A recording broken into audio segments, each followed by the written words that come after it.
Hey,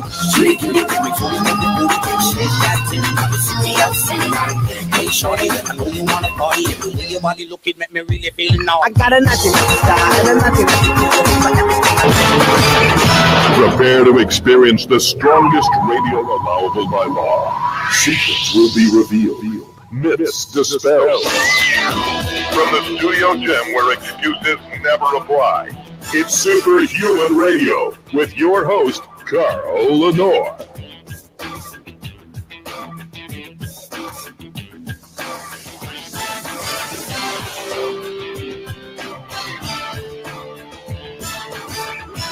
Hey, welcome back to another episode of Superhuman Radio. Long-awaited episode, actually, because we have had lots of problems in the studio with our server, but they are fixed, and we're doing Facebook Live, we're doing internet radio, we'll have podcasts, we'll have YouTube. It's all going to happen today, and today's show is show number 2096, the BluePrint Power Hour, with my dear co-host, Coach Rob Regish, of course. And we're going to play his music as an honorary step to his introduction. Calling all Blueprint Army. Fall in line. It's time for the Blueprint Power Hour with Coach Rob Regish on the Superhuman Radio Network. How you doing, Rob? I'm doing well. I mean, doing real well. Rob, I can't hear you. Yeah, I'm doing great. Can you hear me? Hold on a second, Rob. Yep. Hold on. Okay. Try now. All right. Can you hear me now? Oh, loud and clear. Okay, just getting used to some new setup here. We have a lot of things set up differently now. I guess. And we got a lot of cool stuff. You know, I've always been reluctant to change software. I'm one of those guys who believes that if something is working, you know, don't fix it. Right. But unfortunately, with the server crashing, it forced me to upgrade everything. Everything that I was used to using for the past 8 years is gone, and now we have all new stuff. And so, as a result of that, it's been a little learning curve. But I got it. How you doing? I'm doing great. I've got a couple of announcements, but before that, first things first, I want to give a shout out to Seth Spanner, who Seth Spanner. He generously gave my wife a Fitbit last week. You know, I mean, this guy has bought Synthogen and Progenadrex for people more than once, just so they could see how good it is. He is hands down the most generous guy that I know. So I would just want to say thank you, Seth. That means a lot to me and my wife. And you know what he offered to do, because he's a huge supporter on Patreon. Yeah, we have a $5 and a $10 level on Patreon, and really, there's no difference between the $5 and the $10 level. Look at my hair; it looks like a mess. I came straight from the gym. But Seth, he signed up for $10, and he reached out to me and he said that he wants to give away a bottle of Synthogen to anybody who signs up for Patreon. And you know, the guy's generosity is unparalleled. Also, his commitment to the show has been unparalleled. Yeah. We need to give him an award on the Blueprint Power Hour. He does. He deserves certainly some recognition. I'll tell you what, Seth works hard for his money too. In addition to training hard, he's got at least 2 jobs, and I think they're both physical. So, you know, no one understands. The guy really believes in what he's doing, and he's got a big heart, as big as his muscles. All right, so let's get started right away with some questions, right? So Johnny Gray, we haven't had a question from Johnny in a while. Yeah. He said, like you, I'm around 47 and set a new goal for myself, benching 400 pounds by the age 50. I've got everything planned and plenty of time, but starting around 300 pounds in his bench press. So I've got my work cut out for me. I'm 191 pounds. But I've been bigger and I've benched heavier. 350 was my best bench. Also, I'm around about 4 weeks in and did something to my tricep, parenthetically, not too serious. So I'm deloading right now. If benching 400 was your goal, how would you approach it? Okay. The first thing I would do was take time to establish where I am, meaning taking a true 1 rep max and not start with kind of an iffy figure. Like I hear guys, yeah, it's around 300. it's either 300, 295, or 305 or 310, whatever. But, let's say it really is 300 pounds. I would then proceed as follows. I would scale back and use, let's call it 270 pounds. Mm-hmm. And that will allow you to tighten up your form a little bit. But more importantly, it allows you to do something incredibly important, and that is building training momentum. And thereafter, because you've been to at least 350, I would want to exhaust linear periodization, however long that takes, meaning, add just 5 pounds a week, maybe 10 pounds at the most. After that dedicated strength work, though, I would rotate the following assistance patterns: wide grip bench, floor presses, and very heavy 3 or 4 board presses, close grip bench presses.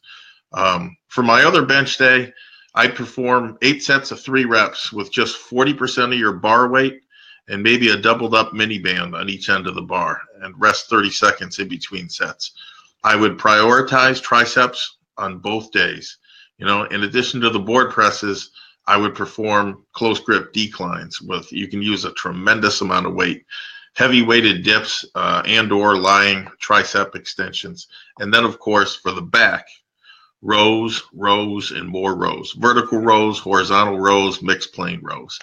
That approach should work well to get you out of the starting blocks. And I'm of the opinion that straight linear periodization should be exhausted prior to delving into fancier methods like undulating periodized loading patterns, especially when you've lifted heavier in the past. His assistance lifts, I would perform those in order to address any sticking points. Here, you've got a sticking point on the bench on the bottom, wide grip bench presses, 2 sets of 6. That builds tremendous starting strength off the chest. Floor presses address the middle of his lift, as well as the speed work, and board presses, close grip board presses are going to build a stronger lockout. Let's see, what else? You can't bench heavy all the time. That's part of the problem. So every other workout will address your speed work. And since force equals mass times acceleration, you need to practice accelerating a lighter bar occasionally. Finally, triceps are really the dominant muscle group in benching. They can never be too strong. As far as rows are concerned, I would be performing lots of them. Vertical rows, chin-ups, pull-downs, horizontal rows, one-arm dumbbell rows, and seated cable rows, T-bar rows. Those are what I call mixed plane movements. A thick back is a necessity, not just for big benches, but for shoulder health as well. A lot of guys screw up there. Now, once you're in striking distance, which I would say is 350, 360 or so, switch to loading patterns, which they add anywhere from 5 to 10% to your 1 rep max each. It doesn't sound like a lot, but on a 350 bench, that adds minimum 15 pounds and brings us to 365. I happen to have 6 such loading patterns, all of which are automated on Excel-based calculators. So there's no shortage of keys to the kingdom there. You will get there with one of them. Here's the final word.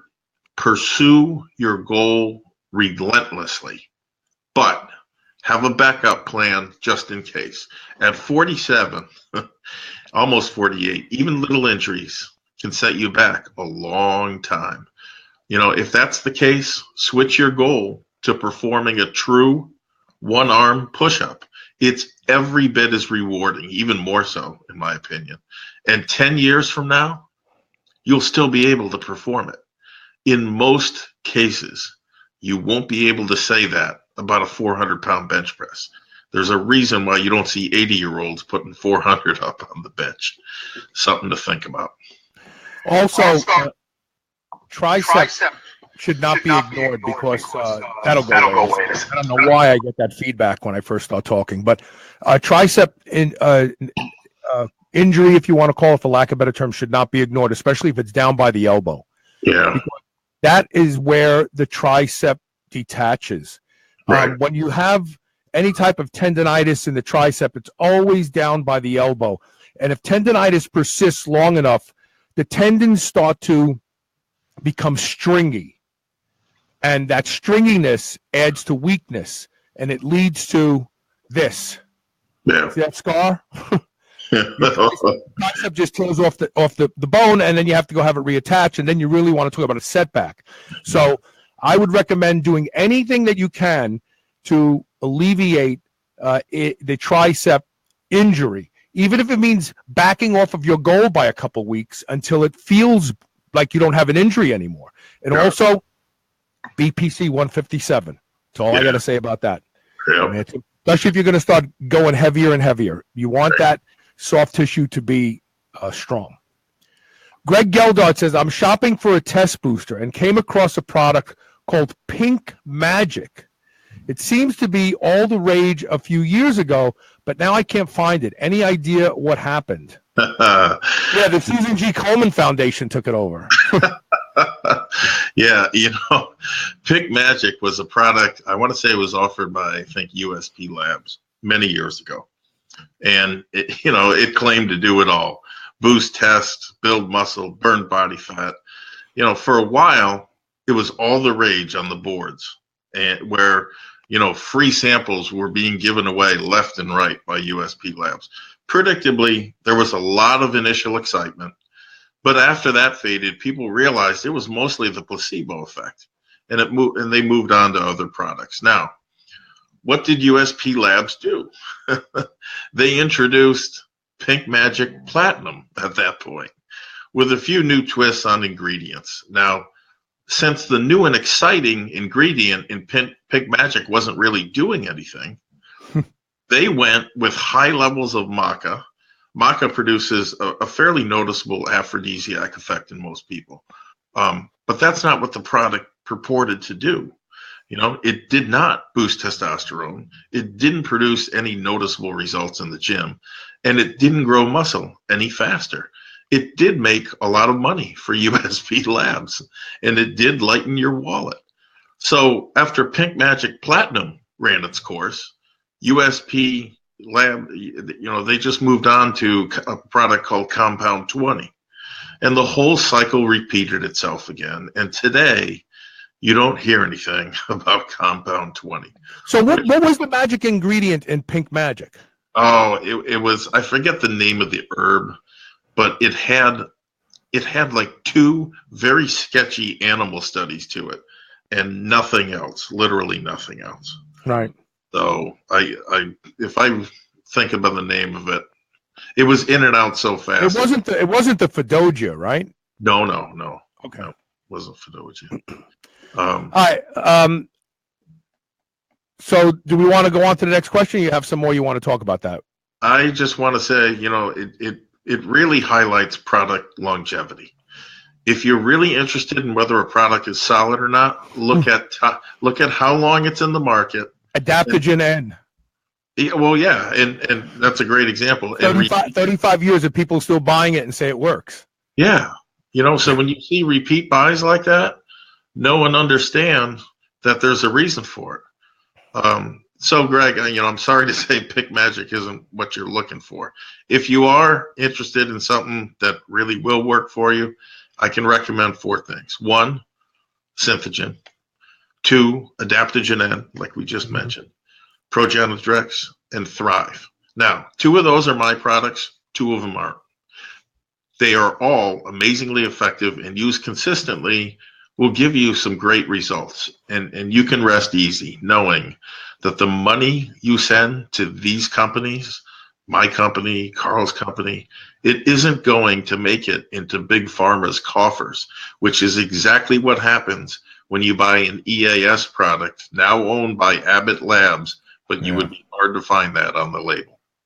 Interesting. Very interesting. We're gonna take our first commercial break.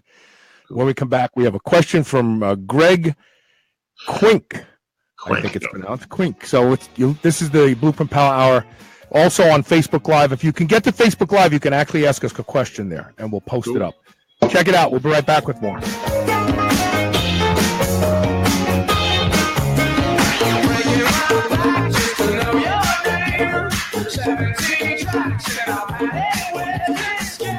Hey, this is Carl. Start your day just like I do with a high-dose lipospheric vitamin C from Live On Labs. You too can benefit from Live On Labs' lipospheric delivery system. No more pills or powders. That's outdated technology. Live On Labs has the world's most efficient vitamin delivery system, period. Learn a lot more today at liveonlabs.com and benefit from their new reduced pricing. That's liveonlabs.com, Livon labs.com. Now, the #1 best-selling non-hormonal anabolic agent at PredatorNutrition.com. Progenadrex has established itself as the category killer. If you're having difficulty gaining muscle while staying lean, you owe it to yourself to try Progenadrex. 100% of store reviews rated it at 5 stars, the highest possible ranking. And today, right now, there are guys pouring their hearts out in the gym with little or nothing to show for it. Don't waste any more time. Go to PredatorNutrition.com today and get Progenadrex, the world's absolute best drug-free muscle gainer. New Mass Pro Synthogen X2 just upped its own legendary game. To distance itself even further from the rest of the pack, Synthogen X2 now has double the key active ingredients. If you've ever wondered what steroid-like recovery feels like, Synthogen X2 delivers. See why others compare it favorably to powerful bodybuilding drugs at Synthogen.com. Mass Pro Synthogen. When you train with it, you'll gain with it. You've heard about turmeric, and you probably use it. It's one of the most talked about health foods in America. Pure Indian Foods sources certified organic turmeric from small farmers in India. This limited edition turmeric is standardized to contain high, naturally occurring curcumin, which is the good stuff you want. It's also lab tested for heavy metals, which you want less of in your food. Psst. Don't tell too many people about it. It's limited edition. Get yours today. Go to highcurcuminturmeric.com today to learn more. Alaskans agree that sockeye offers the truest salmon taste. Over decades of fishing Alaskan waters, Vital Choice has rare access to the very finest of these fish. Vital Choice sockeye comes from smaller harvest regions with fewer boats and faster processing, so our sockeye is flash frozen within hours of harvest to capture its fresh caught quality. Rich in flavor, omega-3s, and vitamin D, our most popular salmon also abounds in astaxanthin, the potent antioxidant that provides its vibrant red hue. Save 15% off. Go to Superhuman Radio and click the Vital Choice banner ad today. There is no other olive oil like Papa Vince extra virgin olive. Not just because of the care and quality that goes into producing it, but also because the unique Nocellara di Belice olive that grows in Sicily is like no other olive in the world. Its spicy yet buttery flavor improves any food it comes in contact with. Higher in antioxidants, Papa Vince is raw, unfiltered, and cloudy, and comes from a single orchard owned and operated by the same family for over 100 years. It's the only olive oil Elisa and I will ever use. Go to superhumanradio.com and click the Papa Vince banner ad and use code SHR45 and get 2 bottles of Papa Vince for $45 while supplies last. If you've followed my transformation on Facebook, you've been wondering what I've done to create such dramatic results. One of the things is I've started every day with the Kegenix Prime and then trained fasted and remained fasted until my first meal at 2 o'clock. Kegenix Prime gives me all the energy I need while shutting down hunger. And since the ketones are bound to a quad mineral blend, I'm getting all the magnesium, calcium, potassium, and sodium I need to keep my minerals in balance. Try Kegenix Prime yourself. Go to superhumanradio.com and click the Kegenix banner ad today and save 25% off your first purchase. Kegenix Prime. I couldn't have done it without it. This is the Superhuman Channel, where we use oxygen for the power of good.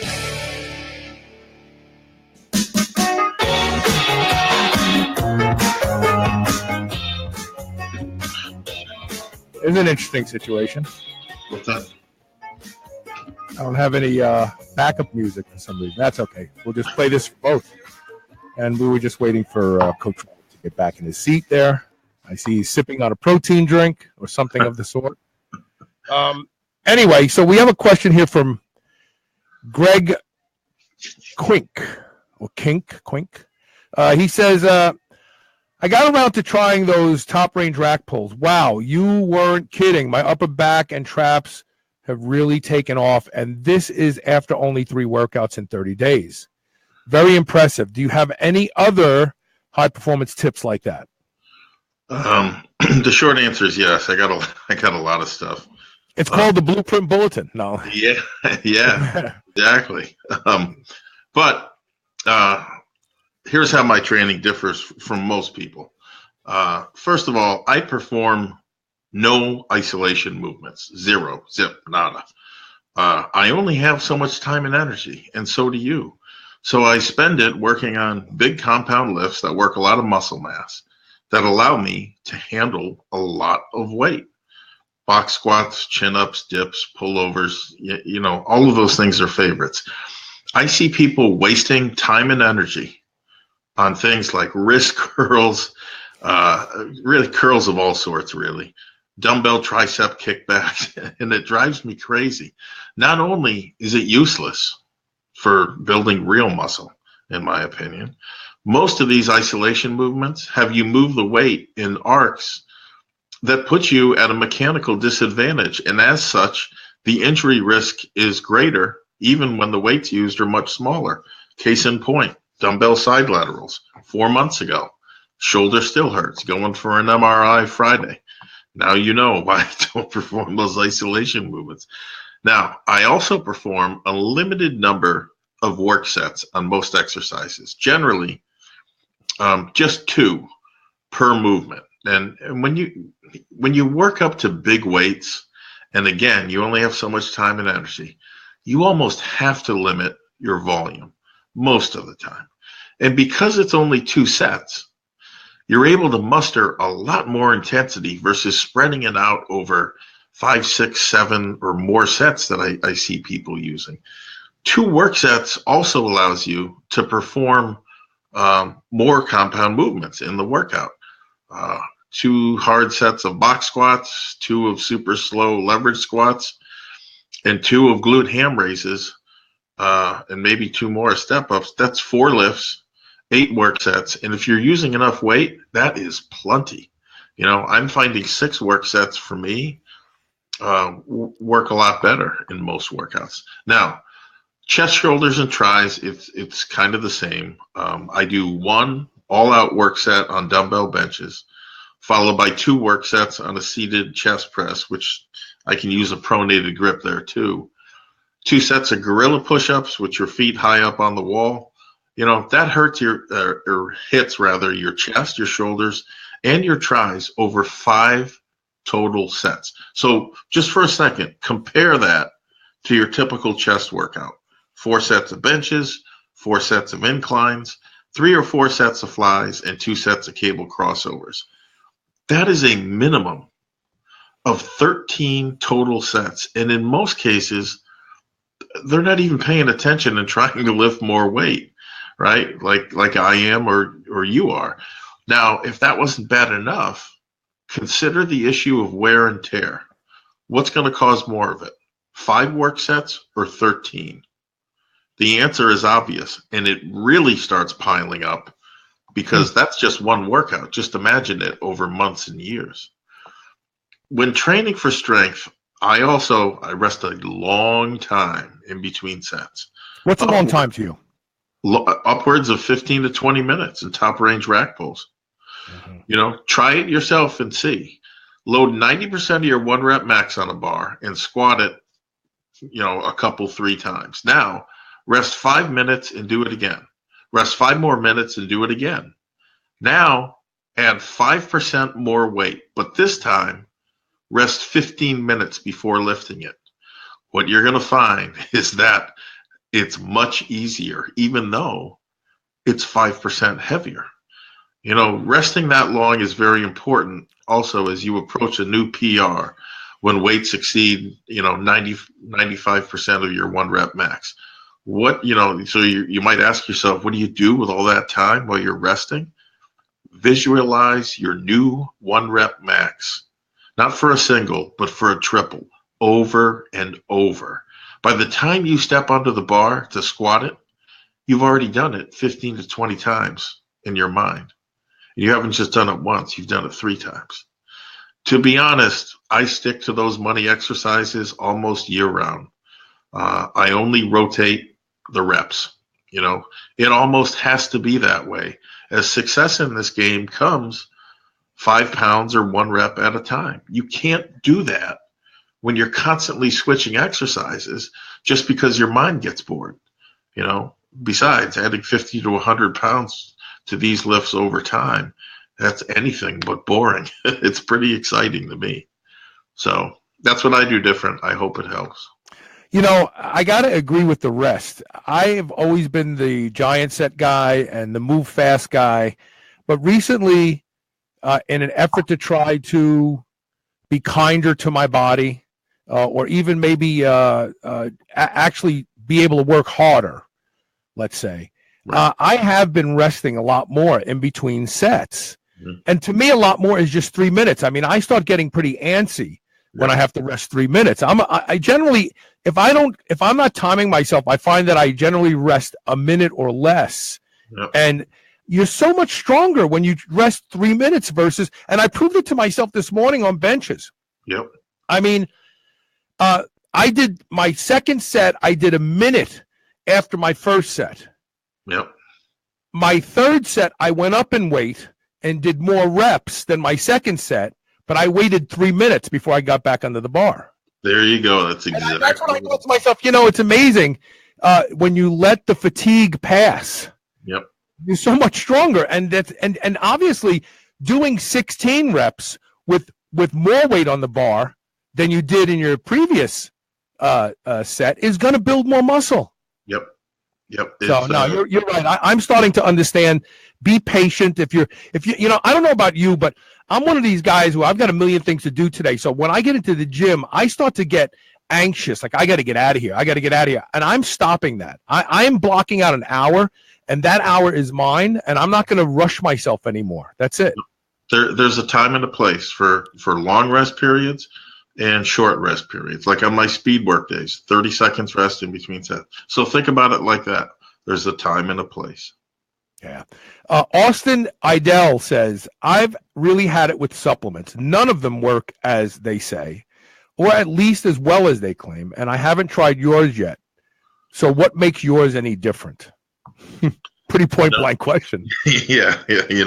I'll say this, though. It's a fair question. And the answer will help him understand, and hopefully the people in the audience, how to better identify all of their supplement purchases, not just mine, not just my stuff. So let's take a look at the tale of two trainees. The first guy is looking for more muscle, and he wants it in a hurry. So he orders up a lot of whey protein, branched chain aminos, a pre-workout, and HMB, free acid, because he reads it's just the stuff.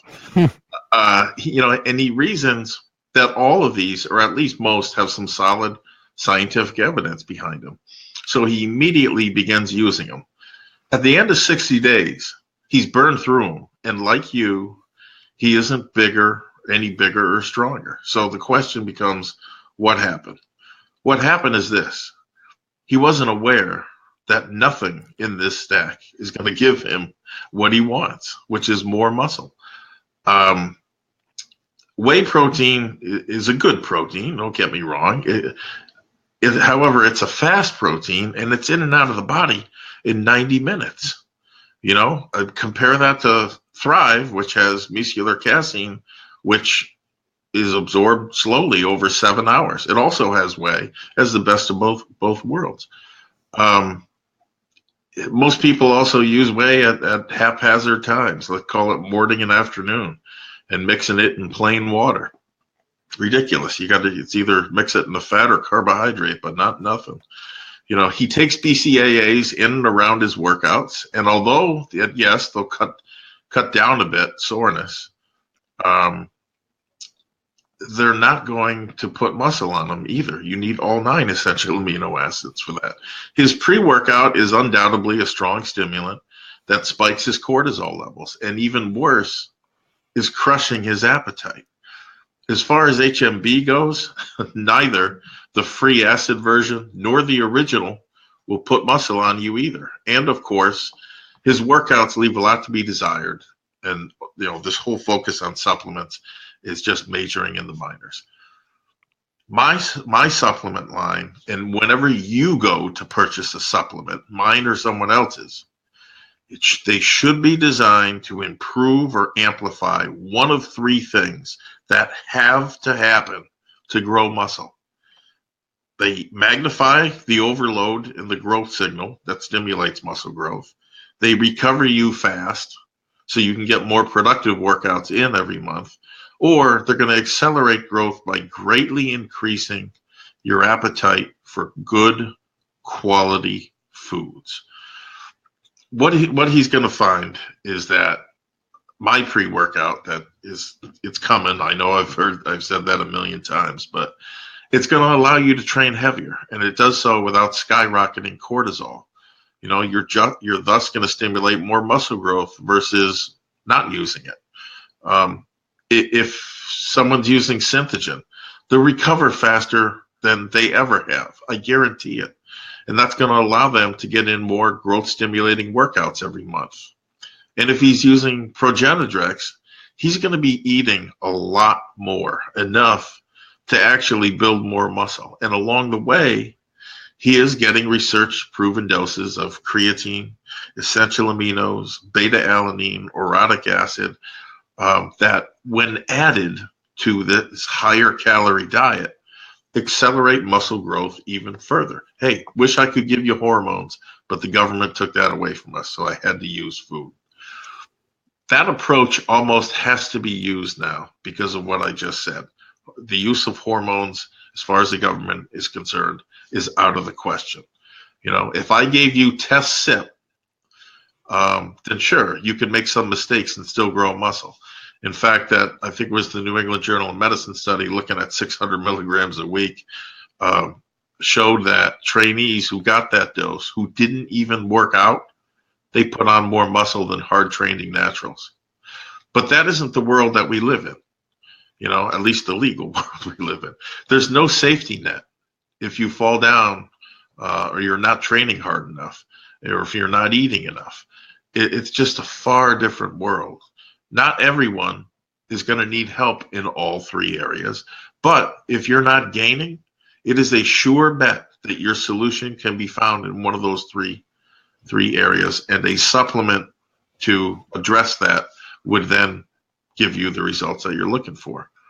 I would encourage you to try and do everything right for a month, and then do the same, but this time use one or more of those supplements that I just mentioned. I am sure that you will find that training with or without them is like night and day once your capacity block has been addressed, either in stimulating, recovering, or actual growth. Now, sure, you can do it without them, but you could walk to work too instead of taking your car. Supplements are that car, allowing you to get to where you want to go faster. It's like any other type of technology. A reasonable person will avail themselves to it. So I hope that helps. Gerard SF says bodybuilders of the 40s and 50s, and quite frankly, even the 60s and 70s, didn't have supplements like today, yet they built great muscular physiques, hard work, and diet, short of the liver tablet. Mm-hmm. Can you think of, really supplements became a business with Joe Weider. Joe Weider's initial business was selling information and workout programs, and along with him and his partner, Dan Lurie, Dan sold the weights, the Lurie weight set, and Joe sold the plan, how to build muscle confusion, all that sort of stuff. Then, with the inception of protein powders, which were really the first quote unquote supplements that came out, and they weren't even good protein powders. They were soy protein powders until Ovaltine came along, right, and came out with a dairy-based protein powder. Yeah. There really were no other supplements per se, and if you want to call them supplements, their supplements were raw cream, blood. Armentani and Jack LaLanne used to buy blood from the slaughterhouses up in California. Yep. Mix it with raw milk and drink that. Those were the supplements. And then around the time when Weider started getting smart about protein powders and so on, we saw the first supplement, I think, was liver tabs, wasn't it? Liver tabs are out there. To your point, I can't think of much else. I can tell you in the old time strongman books before supplements, the only other avenue that these people used was concentrated nutrition. So where they could get fats in the form of wheat germ oil or heavy cream was another one. You know, hey, I made the point before. 1 cup of heavy cream added to your shakes adds 1,000 calories. For the guy that's coming up short 1,000 calories every day in his bulking diet, that's gonna literally go from no or meager results to bam, he's gonna start gaining muscle and fast. Well, you know, and interesting that you say that, because the myth of the hard gainer. Okay, and I say the myth of the hard gainer. The myth of the hard gainer is exactly the same, but in the opposite direction of the myth of the person who can't lose body fat. And what I mean by that is this. The person who can't lose body fat says, I'm eating the way I'm supposed to eat. I'm eating the diet, but you find out that they're not. They're cheating. They're eating food late at night, and they're not telling you the truth. Well, the myth of the hard gainer is he's just not eating enough. And that half a cup of cream twice a day could be the difference between being a hard gainer and being a gainer. And that's, you know what, to be totally honest, that was my exact same scenario. I had convinced myself I was a hard gainer. I thought I was doing everything correctly. But when I added, I think it was 800 calories a day, I started gaining to the point where people were accusing me of using steroids. And you know what? I've said this before, and I'll say it again. There is no contest between the individual eating 4,000 calories and maybe 150 grams of protein a day and the guy getting 300 grams of protein a day, but he's taking in 2,000 calories. Right. No contest. Right. And the same is true of, you know, you can't gain muscle if you're not eating enough food. You can't lose body fat if you're not eating enough food, like less food. It's a simple process. Obviously, the choices of foods will instill different results, but there's no such thing as the hard gainer. There's just a guy who's not eating enough. That's really what it comes down to. That was my case. And, you know, it's to admit that is just what you said. It is what it is. And there are no hard gainers. There are a lot of guys that don't eat enough. We're going to take a break. We'll be right back with more questions and answers with Coach Rob Regish. You can visit CoachRobRegish.com to learn more. This is the Blueprint Power Hour. We'll be right back.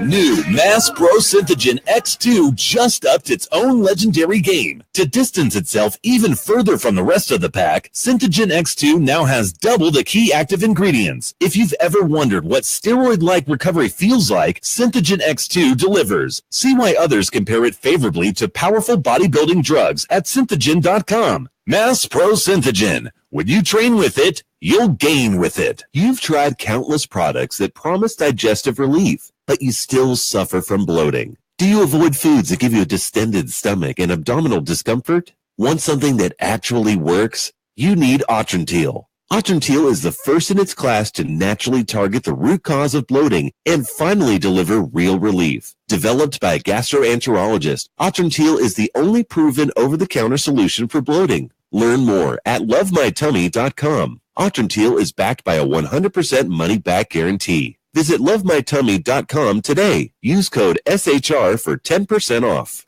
Mitochondrial uncoupling is the holy grail of fat loss. Making mitochondria work harder raises body temperature and metabolic rate without the jitters of stimulants. Now there is an over-the-counter mitochondrial uncoupler that will let you shred your body down to the last pounds of body fat. It's Trojan Horse. This is the supplement breakthrough of the decade. Go to superhumanradio.com and click the Trojan Horse banner ad. Use coupon code SHR and save 20% off your order today. BlackstoneLabs.com. Trojan Horse.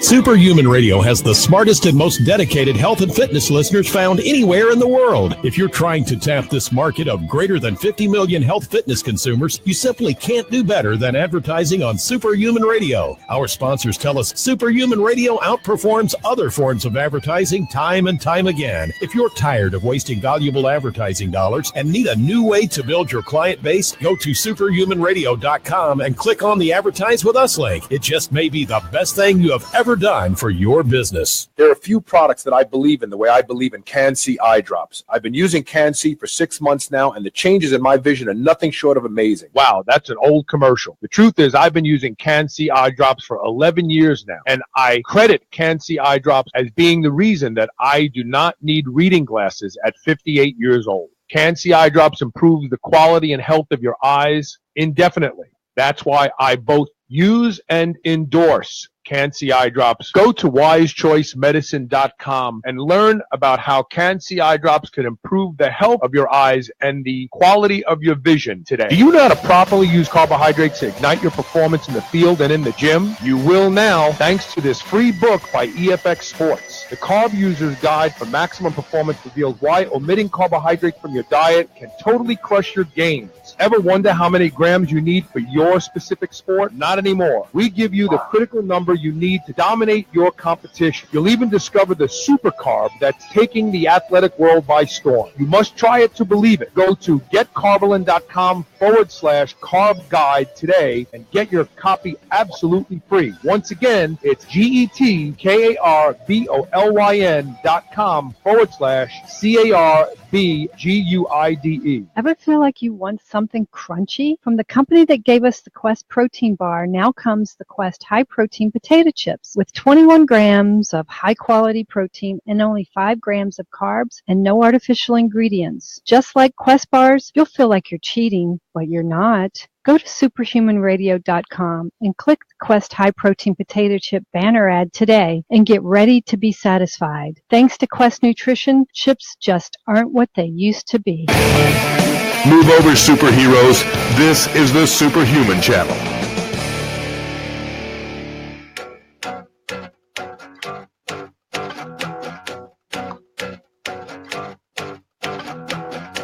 Welcome back. Here's another long-time listener, and haven't had a question from him in a while. Jim Longy. He says, did you ever use the Andro products? Oh, yeah. I have a stash of them and wondering if they're still worth it. Specifically, I have some 1AD pills and 4AD transdermal. Are they still any good? How many years ago is that now? He used at least 10 years ago. Yeah, I don't know. I tell you, my humble opinion, pills are probably still okay. Transdermal, yep. I don't know about. Yeah, I think that's what I arrived at. But anyway, be that as it may. Yes, I did sample the original Andro and later the Norandro products in 1996 when they originally hit the market. And I was buying it from Pat Arnold's company, so I knew, it was legit. The only problem was this. They didn't work. At least nothing like, what was promised. There's the pattern again. The stuff wasn't cheap either. So I was pretty turned off. So turned off, I sat on the sideline for years, reasoning it was just another scam. Then in 2003, the first transdermal 4AD appeared. Why I bought it, I can't recall because I had sworn everything off. But it had a noticeable effect. And the noticeable effects were this. Much better energy, much better sex drive, mood, and about, if memory serves, 5 pounds on the scale. Not bad, but definitely, not like steroids, or at least the ones I was reading about. Hey, Coach, would you say about the transdermal, because remember the 4AD kind of gave you flu-like symptoms when you're on it for more than 3 weeks, but the transdermal didn't do that, did it? I honestly can't tell you about oral 4AD because I never gave that a 4-androdiol. I never tried. I'm thinking of oral 1AD. The oral 1AD gave you flu-like symptoms after about 3 weeks. And that's why a lot of guys cycled. I'm sorry, scratch that. That's all right. What I found with respect to flu-like symptoms was methyl 1 test. And you got that real fast. But, sometime after 4AD, 1AD came along. And there was enough board feedback on that for me to try it too. I gained, in retro, if I'm thinking correctly here, I want to say I gained around 10 pounds a bottle. But it was the muscle hardness that took me aback. And, still though, at most, if you stack the two, 4AD and 1AD, at most, you were talking about a 15-pound gain. And, you lost a good deal of it after you came off. Now, the beast wasn't far behind. And that was Methyl 1 test that I just mentioned. Supposedly the strongest oral ever. Now, I did some research in Vita's books. He did what's considered the reference standard on androgens. And the Methyl 1 test data was unambiguous. The stuff was a monster. 900 to 1,600 times more anabolic than testosterone. I took that for 3 weeks. I want to say I only took like 5 milligrams too. Right. Once in the morning. I took it. That was actually a sensible dose. When guys started going 10 and 20, that's when all the really nasty stuff started happening. Yeah, but check this out. In just 3 weeks on 5 milligrams a day, I gained 15 pounds. Yeah. All water before I got my blood work back. And that really scared me. It crushed my HDLs. My blood pressure, needless to say, skyrocketed. And that shouldn't be a surprise. Gaining 15 pounds almost overnight is going to do that. And you lost all of it when you came off. It was, in my opinion, if you're talking about Methyl 1 test, it was mostly water. And like you referenced before, I felt like I had a low-grade flu. You always felt sick. It was worse. For those of you who've done Trenbolone, you know that trend kind of makes you feel like you're on the verge of being sick all the time, but you can perform. Methyl 1 test made you feel horrible.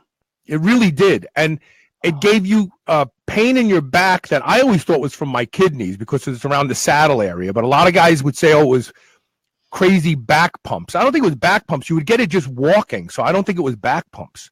But you did. It made you feel horrible. And I know a guy who was taking 20 milligrams a day, and his eyes started to show jaundice. Oh, jeez. Yeah, for those that missed that time period, there were truly some interesting products on the market. But back to Jim. Given what you have, 1AD and 4AD, I'd first tell you it's fun stuff. But don't count on it putting any lasting muscle on you. Is it still good? My gut tells me yes. Most chemicals don't magically go inert or change into something else, once their expiration date comes. Now, at worst, I think you need to take more, but I'd be surprised if that was the case. So if you're going to do it, for God's sake, make sure you have some good post-cycle therapy on hand and try to make the most of it. Finally, you need to understand this. Both of those items, although they were once legal, are now Schedule III drugs and highly illegal. So don't go carrying them around in your car. Don't put them in. Tear the labels off of them, first of all. Tear the labels off. I was about to say, I would go that far. You can keep the information somewhere else separate, if you'd like. Dan Duchesne, I think it was the Underground Steroid Handbook 2, said much the same. He said, make things as nondescript to the point where, even you're not sure what it is. Right. The point being is this. You can't be too careful. It would be an awful shame to get pulled over because you got a broken taillight and the officer sees a couple bottles of 1AD in plain view. And he knows what it is. Because a lot of law enforcement guys use stuff too. So he's going to go, oh, yeah, I remember that stuff. It's illegal now. Right. He'll confiscate it. So that's my opinion on those two pro hormones. They are, even with their drawbacks, they are miles better than the stuff that's on the market today, in my opinion. I got a question this week from someone about, some of the current crop of pro hormones. I will be honest and say I haven't used them. That's not my scene anymore. I didn't like it when they were real good. I I hear anyway from a lot of people that run them, with few exceptions, they're nothing to write home about. So this is my real quick opinion. The cap's probably fine, as you said. They're probably still 100% of what they were 10 years ago. Yeah. The problem with the transdermal isn't that the active ingredient may change. It's that those transdermals separate, because you got to remember, a transdermal is technically a suspension. Right. And usually a transdermal is made from a few different ingredients, maybe some lecithin, some sort of oil base, maybe some DMSO, something that they used as a solvent to incorporate the active ingredient. Over years, that stuff all separates into different sections of the bottle. So if it's one of those pump applicators like Caleb Stone used to have, you may have to take that out, put it in a bowl, and whisk it, and whip it, and whip it, and whip it, and stir it until it is all uniform again. That would be the real challenge, because if it's separated, then it's not going to work. It's just, and maybe add a dash of DMSO if you can find it. Add a little DMSO, upgrade it. Right. Let's go ahead and go to the next question, and then we'll take a break. So the next question comes from Mike Yanelli. He says, I'd like to know your thoughts on the best cutting routine. What works best? I guess he means getting leaned out, right? But preserving the most muscle. That's what I took it to mean. But first off, I really dislike the word routine. So let's strike that from our vocabulary. Second, you should know that appearing cut has more to do with diet, in my opinion. Although that's not to say training variables can't accelerate your progress. They certainly can. So understand you should craft a plan that uses both training and diet to achieve your goal. They should go together like peanut butter and jelly. And although all too often they actually work against each other. So let's look first at what people typically do to learn from the mistakes. The first thing people do when trying to cut is to drop calories. And all too often, it's a really low-calorie diet. So if they're eating 3,000 calories a day and they decide to cut it to 2,000, they'll lose weight for about a month, maybe a little longer, at which point their basal metabolic rate will slow down to match the energy intake. Now, they have to cut further to something on the order of 1,500 calories a day or less, which again negatively affects BMR and leaves even less energy for training. That training, by the way, all too often involves what people do is they'll lighten up on the weights. Mm-hmm. And they'll do more reps and maybe shorter rest intervals. That, and they start doing really excessive cardio, hours and hours every day. The result is predictable. They wind up losing more muscle than fat. They get a lot weaker, and eventually, they're going to regain all that weight. And many wind up fatter than they were before. So it's sad. Instead, I think you should be zigzagging calories between 100% of maintenance on training days. Let's call that, 3,000 calories a day. And at most 70% of maintenance on your non-training days.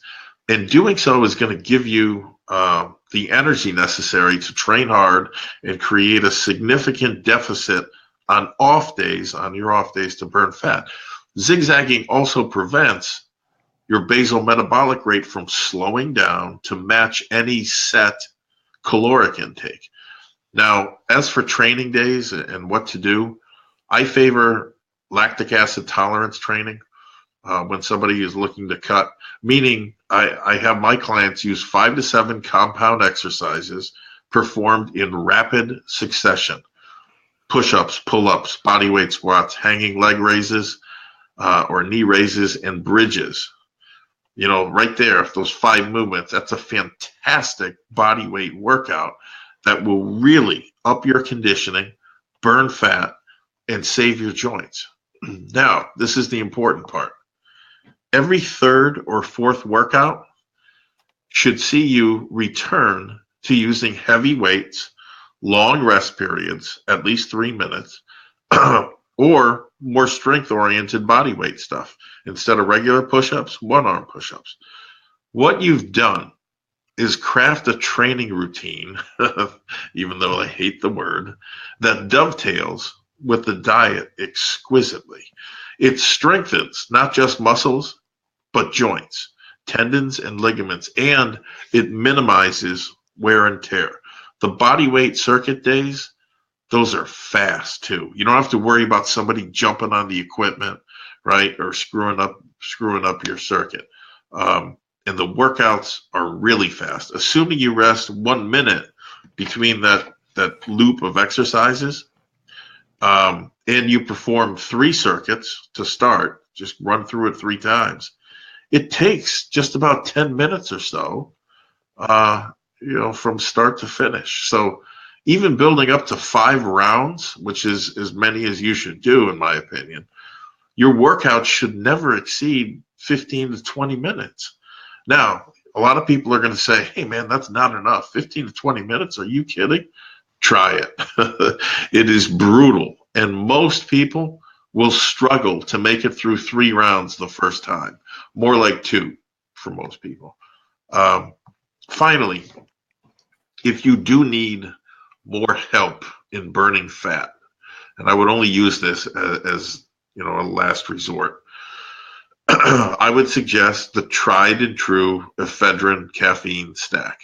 You dose that at 25 milligrams of ephedrine and 250 milligrams of caffeine, a 10-to-1 ratio of caffeine to ephedrine, 2 to 3 times per day. It has been shown to triple fat loss relative to placebo. Now if you haven't tried this before, go slow with it. Go slow with it at first, particularly if you've never combined ephedrine and a caffeine. Those are strong stimulants.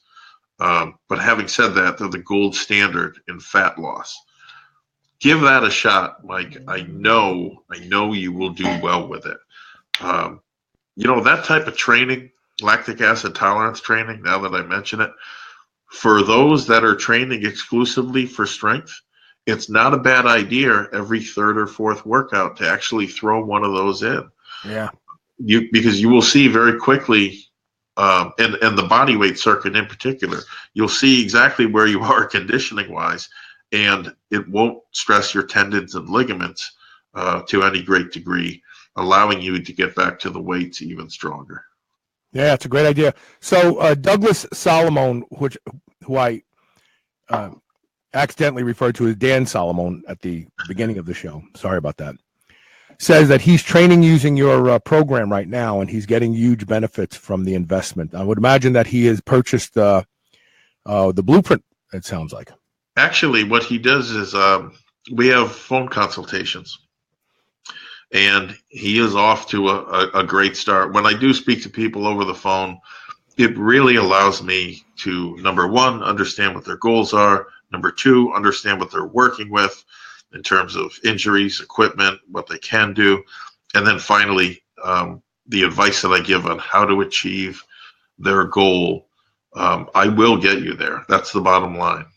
So he's doing phone consults, not necessarily a BluePrint bulletin or whatnot, but it's great to talk to the people. When I get tons of emails and texts, but when you have the opportunity to speak to someone, that's a privilege in my opinion. And it never fails to bring me a lot of satisfaction to help people like that. Gerard SF says stacks work. Don't overdo it and don't rush it. What do you think about that? Meaning ephedrine and caffeine? Yes. I would imagine that's what you're talking about. The stack works. Yeah, you know what? I mean, you can save yourself a lot of time, aggravation, and money by going to the tried and true ephedrine caffeine stack. It is, especially relative to some fat burners, it is inexpensive. It is research proven. And yes, it is safe in the dosages that are recommended, no more than 90 milligrams of ephedrine a day.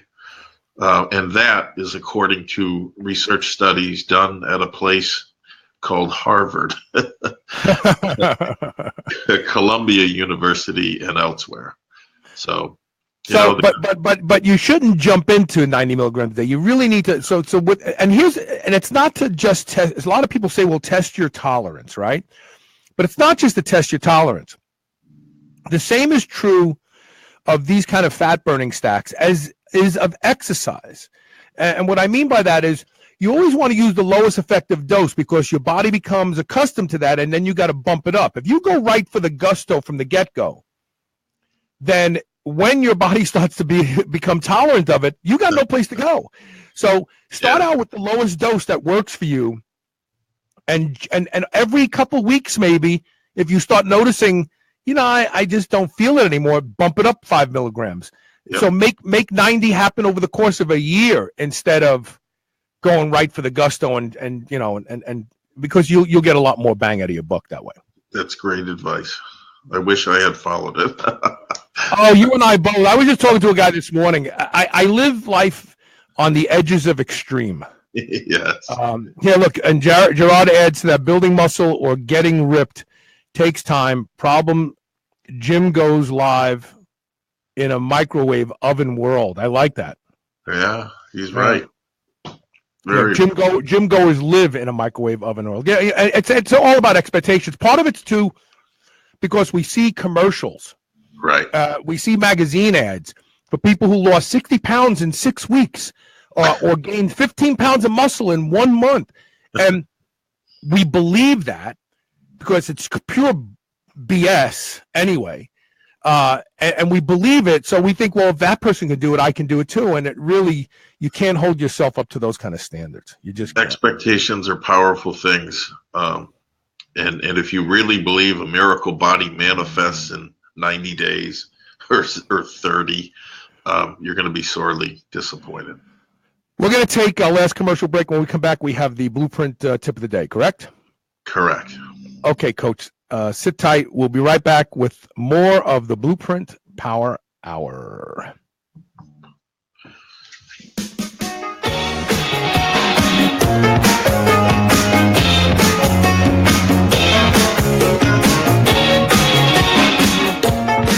Followed my transformation on Facebook, you've been wondering what I've done to create such dramatic results. One of the things is I've started every day with the Kegenics Prime and then trained fasted and remained fasted till my first meal at 2 o'clock. Kegenics Prime gives me all the energy I need while shutting down hunger. And since the ketones are bound to a quad mineral blend, I'm getting all the magnesium, calcium, potassium, and sodium I need to keep my minerals in balance. Try Kegenics Prime yourself. Go to superhumanradio.com and click the Kegenics banner ad today and save 25% off your first purchase. Kegenics Prime. I couldn't have done it without. 4.6 million years of evolution gave us the blueprint for the perfect protein supplement for humans. So why do all protein supplement manufacturers ignore it? We don't. The first human-appropriate protein supplement is Thrive Advanced. Built around the blueprint of mother's milk, Thrive Advanced contains the amino acids, peptides, micronutrients, enzymes, probiotics, and vitamins that support protein absorption and assimilation. All of our dairy proteins come from happy cows on pastures here in the United States and are low-heat pasteurized. You'll never find any artificial sweeteners, additives, or ingredients. You won't even find thickeners or gums in Thrive Advanced. And we back up our label claims with post-production lab analysis that's available right on our website. Visit superhumanradio.com and click the Thrive Advanced banner ad and use code SHR and save 50% off your entire order today. You've heard about turmeric, and you probably use it. It's one of the most talked about health foods in America. Pure Indian Foods sources certified organic turmeric from small farmers in India. This limited edition turmeric is standardized to contain high, naturally occurring curcumin, which is the good stuff you want. It's also lab tested for heavy metals, which you want less of in your food. Psst, don't tell too many people about it. It's limited edition. Get yours today. Go to highcurcuminturmeric.com today to learn more. You've tried countless products that promise digestive relief, but you still suffer from bloating. Do you avoid foods that give you a distended stomach and abdominal discomfort? Want something that actually works? You need Atrantil. Atrantil is the first in its class to naturally target the root cause of bloating and finally deliver real relief. Developed by a gastroenterologist, Atrantil is the only proven over-the-counter solution for bloating. Learn more at lovemytummy.com. Atrantil is backed by a 100% money-back guarantee. Visit lovemytummy.com today. Use code SHR for 10% off. New Mass Pro Synthogen X2 just upped its own legendary game. To distance itself even further from the rest of the pack, Synthogen X2 now has double the key active ingredients. If you've ever wondered what steroid-like recovery feels like, Synthogen X2 delivers. See why others compare it favorably to powerful bodybuilding drugs at synthogen.com. Mass Pro Synthogen. When you train with it, you'll gain with it. Hey, this is Carl. Start your day just like I do with a high-dose lipospheric vitamin C from Live On Labs. You too can benefit from Live On Labs' lipospheric delivery system. No more pills or powders. That's outdated technology. Live On Labs has the world's most efficient vitamin delivery system, period. Learn a lot more today at liveonlabs.com and benefit from their new reduced pricing. That's liveonlabs.com, Livon labs.com. Do you know how to properly use carbohydrates to ignite your performance in the field and in the gym? You will now, thanks to this free book by EFX Sports. The Carb User's Guide for Maximum Performance reveals why omitting carbohydrates from your diet can totally crush your gains. Ever wonder how many grams you need for your specific sport? Not anymore. We give you the critical number you need to dominate your competition. You'll even discover the super carb that's taking the athletic world by storm. You must try it to believe it. Go to getcarbolin.com/carb guide today and get your copy absolutely free. Once again, it's getkarbolin.com/CARBGUIDE. Spit that out right now. This is the Superhuman Channel.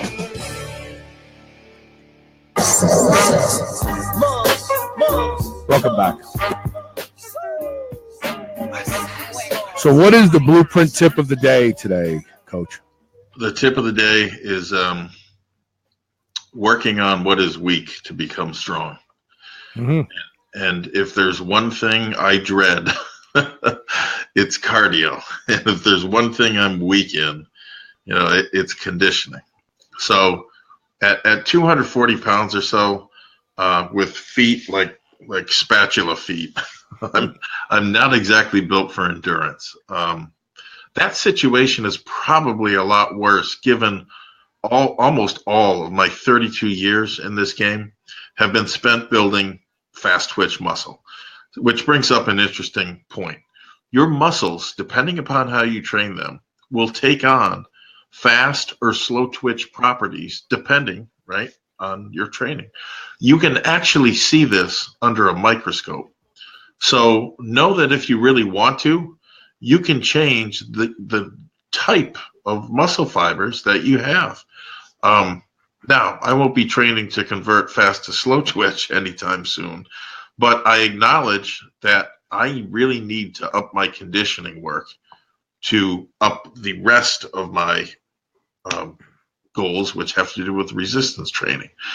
It's not as easy as it sounds. I regularly gain up to 10 pounds every weekend from carb loading. I'll do no carbs Monday through Friday, big carb load on the weekend. That really puts a damper on cardio work come Monday. And sharp stabbing pains that I get from shin splints gets taken to a whole new level. Accordingly, things like jogging or even fast walking are out for me, at least early in the week. I have to discontinue that due to severe pain even before my meager VO2 max is reached. So, I'm trying to look at it from my training's perspective, but this really goes for anybody. I've got a goal of box squatting 500 pounds. That dictates squatting heavy about twice a week. So things like pushing and pulling sleds that are loaded with 300, 400, or 500 pounds like I used to do in the past, those need to be, if they're added, judiciously. Even though there's no vertical loading, pushing a sled or pulling it, it still takes a lot out of your legs and can negatively affect your weight training. Sprints would be ideal if it were not for the fact that after age 40, I became very prone to hamstring pulls. In one case, it was a pretty severe tear. For my money, hamstring pulls are even worse than back injuries because you can still hip belt squat if you've got a bad back. You tear a hamstring or you blow out a knee, you can kiss squatting goodbye. You can't bend that knee, or with the torn hamstring. The solution I have found is sprinting with a sled using a lightweight and limiting rest periods between sprints. So lately, that means I've just been loading 100 pounds on a prowler, sprinting with it around 150 feet up and back. Then I rest 90 seconds in between sets, and I'll do it 9 or 10 more times for a total of 20 sprints. Once I was able to do that with too much respiratory distress, I lowered the rest periods to 60 seconds. And ultimately, I would like to be able to perform 20 trips with just 30 seconds of rest in between sets. So here's the issue with that, though. Even though it's just a very light weight on the sled, you can't do that every day. So, or at least I can't. On Thursdays and Fridays, I go out for a run or a fast walk, either going outside or just using the treadmill on a slight incline. Both of those are a nice break, both physically and mentally, from all the sprinting. And they free your mind from high intensity work too. If you're not prone to hamstring pulls and tears, I would encourage you to sprint, because I found no finer exercise for keeping body fat in check, and in particular the waistline, than sprinting. Even just twice a week, sprinting whittled my waist down with no change in diet, and it kept it there for as long as I did it. Another really solid alternative is hill sprints. Like the sled variation, it greatly mitigates your injury risk and ups the fat burning dramatically. Finally, know and understand the right kind of cardio will only help with your resistance training. Now, you tell me, is someone with incredible stamina, are they going to be able to do more or less work with the weights per any given unit of time? You show me someone who can move 12,000 pounds in 30 minutes, and I'll show you someone who's bigger and stronger than the guy who can only move 9,000 pounds in 30 every time. And much of that is due to having a world-class heart and lungs. So if you're like me, despite the fact that you dread it, work hard on your conditioning, because even if you're weak in it like I am, it is precisely for that reason that it'll help the most. And so I need after I hang up here, I've got to get it in gear and work hard on my conditioning. It's funny. So I think I sent you a picture of the x-ray of my left foot, right? I couldn't believe that. Well, so there's some good news, actually. So a couple weeks ago, I went to the doctors, and it turned out that because of the bones and the way the pressure is uneven on my foot, I ended up with 2 hematomas in the pad of my foot. A hematoma is a blister of blood under the skin, but these were pretty deep in the skin, and they were large. Each one of them was like that big around. I've been walking on those hematomas for probably about 8 or 9 months. And here's when they happened one day when I was doing heavy farmer's walks in my 5 fingers, which would be fine if my foot wasn't effed up. But with my foot being effed up, I probably shouldn't have been wearing 5 fingers, especially carrying heavy loads for long distances. So those hematomas, generally, they're reabsorbed by the body, or if they're too big to be reabsorbed, which these are, they kind of turn into almost like wax. Right. And then eventually they come out. The skin breaks away and lets them out. But these were so deep and the bottom of my feet, the padding of my feet is so thick that when they made their way out, they ended up creating open wounds on the bottom of my foot. Right. And they became infected. So for the past 8 months, I've been walking on what is tantamount to 2 lumps that big in between my toes and the pad of my feet. And so if that isn't uncomfortable enough, they became infected. Ooh. And, well, I had them removed about this past Wednesday. This past Wednesday, I had them removed. Right. The doctor wanted to give me an antibiotic, but you know me, antibiotic. Carl, I said, no. She goes, well, I'm culturing it.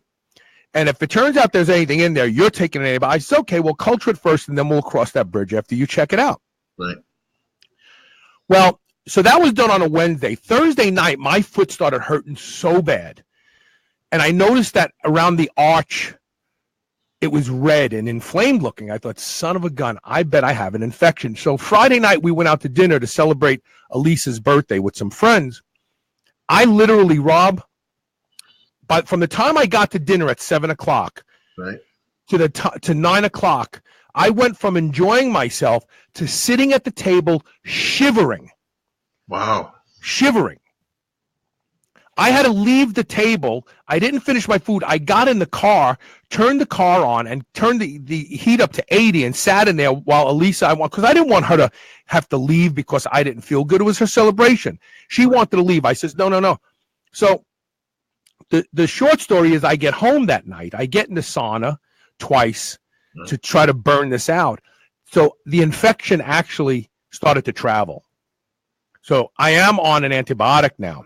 But the interesting thing is when Dr. Eichenberger cut these 2 wounds out of my foot, they've healed now. They're almost completely healed. Thank God for my prescription of growth hormone. They've almost completely healed. I'm able to do cardio again now. Yeah. There's no pain in my foot. In fact, I'm putting off surgery till the beginning of next year because my deductible will roll over again and I can add it to next year. My conditioning has suffered because of my left foot. Well, I can do cardio now. I can walk, I can do elliptical, I can even jog. And it's an amazing thing for me because my conditioning has suffered horribly. So I'm like you right now. I am starting to focus on conditioning. In fact, I'm going to start getting to the gym at least 30 minutes earlier and putting in at least 20 to 30 minutes of cardio at the end of every workout for the next couple weeks as my entry point. And then I'm going to bump it up from there and start doing more cardio. Yep. Absolutely. And I'm almost certain you're going to notice a benefit when you go to. In my lifting, I'll notice a benefit. And everything you notice. This whole don't do cardio because you'll lose muscle, that's nonsense. And if you do lose muscle from cardio, then something you're doing is wrong. Yeah. Hey, Doug Salamone just made a great point. He said, do 3 sets of ladders. That'll boost your strength and stamina. I was doing those on hip belt squats prior to moving to the box squat. And he's absolutely right. You know, you want to send your heart rate through the roof. Do 3 sets of ladders, 10 to 30 seconds in between sets. Your heart rate will take off. What are ladders? For those of us who don't know what ladders are, what are ladders? Ladders are as follows. Let's say you perform 1 rep, you rest 10 to 30 seconds, then you perform 2, 3, 4, and 5. Once you're done with 5, you restart the ladder at 1, 2, 3, 4, 5, and then finally a third ladder, 1 through 5. If you're using a weight, a meaningful enough weight, you'll get about halfway through the second set of ladders, and you'll be doubting yourself whether or not you're going to make it through this. So give me an example of a ladder with a movement. So let's say I want to do a ladder with a back row. Yep. So a back movement, doing left, chins are great and lend themselves really well to ladders. Okay, so let's say I want to do chin-ups and do a ladder. Give me an example. So I get up there, I do 1 rep, I drop down? Yes, and then you're going to rest anywhere between 10 and 30 seconds. And the first ladder, I rest just 10 seconds. Right. Then I do 2 reps, rest 10 seconds, rest 3 reps, 10 seconds, 4 reps, 10 seconds, 5 reps. Now I'm really starting to feel it. Right. So I give myself 20 seconds, and then I start the second ladder, 1 rep, 20 more seconds, 2 reps, all the way through 5. Why does this not sound hard to me? Obviously, I need to try it now. If you're using a significant enough weight and you're managing the rest periods appropriately, it's incredible. I was using them on hip belt squats. And if memory serves, I was using 380 or 400 pounds. You know, as you start it, Carl, it doesn't feel like it's going to be much. It doesn't, sound like a lot. But man, if you get into the second ladder, you're going to really start feeling it. And it's a form of rest pause training, but it teaches you to dig really deep. And in that respect, it's not unlike, 20 rep breathing squats. And Doug just brought up another good point. Do more of one movement, then it's tough. Yeah. Do you actually see that? That's up on the screen right now? Yeah, I can see. Oh, I was thinking, how did Rob see that? I didn't realize that. Yeah, okay. No, that's good. And this is fantastic because we have a very educated listener base, audience, and they're bringing very good points to the helm here that are going to help not just me and you, but the rest of the audience. So what Doug is saying is basically do a superset ladder. So you do 2 movements back to back and you rest for 10 seconds. Then you do that same movement again back to back and rest for 10 seconds. You do that 5 times. That's one ladder. Right. And then the second ladder, 1, 2, 3, 4, 5. You never done these? No, I've got to try it now. Now I'm intrigued. Yeah. I got to believe I'm up for the challenge because I don't know if I sent my workouts to Charles Staley, right, and he commented, "Wow, this is a lot of work when I do my giant sets with some fairly heavy compound movements, and I do 4 movements back to back, and then I rest, and I only rest for a couple minutes before I get started again. So I feel like I'm up for this, and I may have to try this as soon as I'm ready to rotate out of what I'm doing now." The real benefit to ladders is, although you're not using high reps, it is a sneaky way of getting a lot of volume in, because if you are successful in completing 3 ladders, it's a total of 45 reps. Yeah, so, well, I was going to say it's 5 and 9, and it's and 3 is 12, and third, so it's 13 per times 5. 13 times 5. I'm bad at that. 5. Yeah. So you get a nice mix of strength work and enough mechanical work to stimulate cardiovascular. Yeah. And Doug says, I learned these from Rob. So maybe he is a subscriber. Forgive me on that. But I covered ladders many issues ago, and they really are fantastic. Yeah.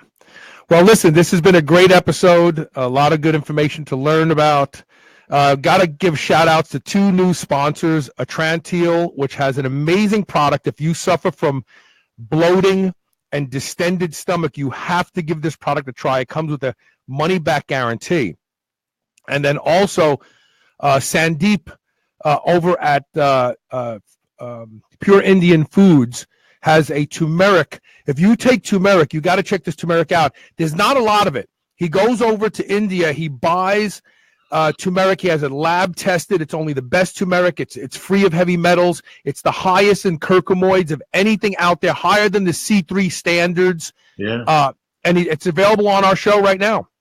If you go to the Superhuman Radio website, it's there. If you're a fan of turmeric, this is boutique stuff. This is really, really good.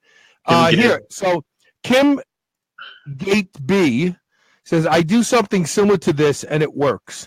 I wish she would have posted what exactly she does. We could share it with the audience. Give her a second on that. So I'll continue to talk about the 2 new sponsors. But give Atrantil a try if you have bloating. A lot of women are taking probiotics. They're not seeing the results. Atrantil is not a probiotic. Right. Not a probiotic, folks. It is something completely different, and it works. It comes with a money-back guarantee. And then also, if you take turmeric, show Pure Indian Foods and Sandeep some love and try their new turmeric, which I think is standardized for 5% or more of curcumoids, which I think the C3 is just 3%. Yeah, that's a lot. Yeah, and plus it's all tested for heavy metals. He tests everything. He's he's a guy. He's from India. Right. Lives in New Jersey, I believe. He loves turmeric. He knows that it's good stuff, and he decided to do his best to bring the best turmeric to the United States, but it's small amounts because the majority of turmeric that you buy and that I buy is stuff that he's turned down. Think about that. Wow. Otherwise, he'd be able to have more. We should send some to Kim here. I'm sure she needs them after her ladders. Now, do you know about Kim? Does she train with you? No, but she's new to me. But it sounds to me like she's on the same track we are. And trust me, you know, if you're using these with a big movement like squats of any sort, and you're using enough weight, at the end of 3 rounds of ladders, you feel like you got hit by a freight train. Yeah, they're that. I'm gonna try it. Not yet. Pretty soon. I'm gonna try. I'm making progress right now, so I'm gonna squeeze every drop out of what I'm doing before I change up, and then I'll try that. Well, that's it. That's the end of today's show. I want to thank Coach Rob, CoachRobRegish.com. Please go to his website and check it out. And we'll see everybody tomorrow with more Superhuman Radio. Thank you for listening today. All right. Thanks, Carl.